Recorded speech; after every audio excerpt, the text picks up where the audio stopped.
Long before colonial borders carved Africa into silent lines upon foreign maps, the savanna kingdoms of Hausaland pulsed with power, trade, and ambition. The 16th century was an age of iron and dust, where fortified cities rose from golden plains, and caravan routes carried salt, leather, gold, and human destiny across the Sahara. Among these kingdoms stood Zazzau, thriving city-state positioned between opportunity and annihilation. Rival Hausa kingdoms watched one another with suspicion. To the north, desert raiders threatened commerce. To the south, expanding empires pressed toward fertile lands. Wealth invited invasion, and survival demanded strength. Walls were raised. Higher each year, yet fear seeped through every gate. Power belonged not to birth alone, but to those willing to wield the spear without hesitation.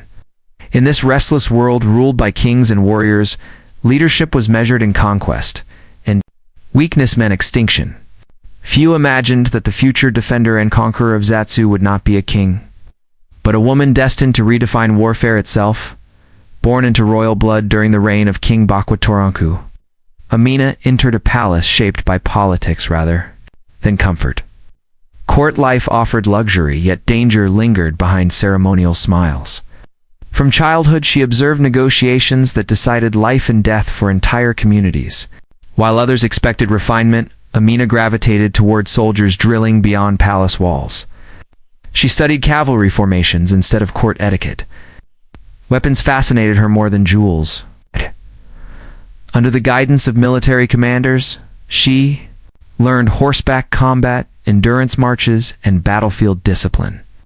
Her mother, Queen Turunku, ruled temporarily after Bakwa's death, demonstrating that authority could transcend tradition. Still, society expected Amina to fade into diplomacy or marriage alliances. Instead, hardship forged resolve. Watching merchants attacked and borders threatened planted a single conviction within her. Prosperity without defense was illusion. Ambition grew quietly, sharpened by patience and observation, waiting for the moment history would demand her. Strength. When her brother Karama ascended the throne, Amina did not retreat into obscurity. She requested command within the military ranks, an unprecedented decision that stirred disbelief among nobles. Yet war cared little for custom. Zazzau's borders faced constant raids, and commanders soon recognized her tactical instincts. Amina led cavalry units across contested territories, mastering speed and surprise. Early campaigns secured trade routes long plagued by banditry. Victories followed not through brute force, but calculated maneuvering. Night marches feigned retreats, sudden encirclements. Warriors who once doubted her began to swear loyalty. Stories spread across Hausaland of a princess who rode at the front of battle, spear raised beneath desert storms. Enemies learned to fear disciplined formations moving with unnatural precision. Reputation became weapon and shield alike. With every campaign, Amina transformed from royal daughter into living symbol of resilience, proving leadership belonged to competence rather than expectation. After Karama's death, succession placed immense uncertainty upon Zazzau. Trade rivals sensed weakness. Internal factions prepared for struggle. Into this instability stepped Amina, claiming authority not through intrigue, but through overwhelming military support.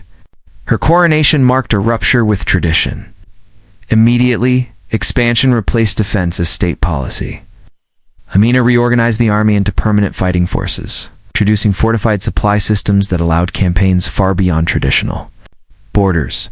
Cities fell one after another, not merely conquered but absorbed into structured administration. Tribute flowed into Zazzau: horses, metals, textiles, and wealth unseen in generations. Her leadership blended ruthlessness with pragmatism. Defeated regions retained autonomy under loyalty oaths, reducing rebellion while strengthening economic networks. Loyalty deepened among soldiers who witnessed victory after victory. The warrior queen had become strategist, empire builder, and architect of transformation. At the height of her reign, Queen Amina commanded one of West Africa's most formidable military powers. Trade corridors stretched across vast distances, linking Hausaland to trans-Saharan markets.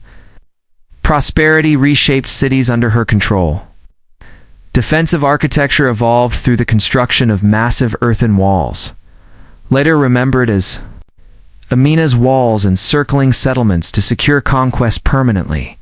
Markets flourished beneath protection of cavalry patrols. Cultural exchange intensified as merchants from distant lands arrived safely under her authority. Her army operated with disciplined hierarchy, combining mobility with psychological dominance. Integration replaced destruction. Conquered peoples became contributors to imperial stability. Wealth funded expansion, and expansion guaranteed wealth. Zazzau transformed into a regional powerhouse where commerce, warfare, and governance moved as a single organism guided by one relentless will. Power inevitably summoned resistance.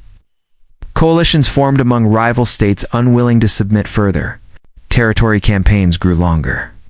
Supply lines stretched thin across hostile terrain. Rebellions erupted behind advancing armies.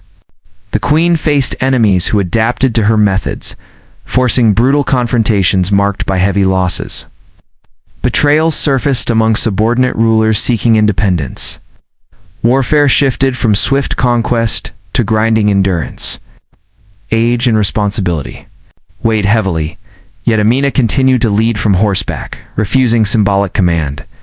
Battles became contests of survival rather than glory. Dust-choked fields bore witness to exhaustion on both sides. Victory demanded sacrifice, and each triumph carried deeper cost. The empire endured, but strain fractured the illusion of invincibility. Historical accounts blur in uncertainty. But tradition speaks of a final military expedition far from Zazzau's heartland. Whether facing rebellion or pursuing expansion, Amina entered her last campaign as both legend and mortal ruler. Years of warfare had reshaped the political landscape she once dominated. During this campaign, death came not within palace walls, but amid the uncertainty of conquest. With her passing, momentum faltered. Territories tested independence. Command fragmented among successors unable to replicate her authority. The empire did not collapse instantly, yet its driving force vanished. The warrior queen who forged unity, through motion left behind a realm struggling to sustain her vision without her presence centuries past. Empires rose and fell, and foreign powers would later rewrite African history through unfamiliar lenses. Yet the memory of Queen Amina endured. In oral tradition, architecture, and legend, she remained a symbol of leadership unconstrained by gender or expectation. A ruler who expanded borders through intellect as much as force. Her walls still echo across northern Nigeria, silent witnesses to ambition carved into earth itself. Amina's story challenges assumptions about power, revealing a pre-colonial Africa alive with innovation, strategy, and global connection.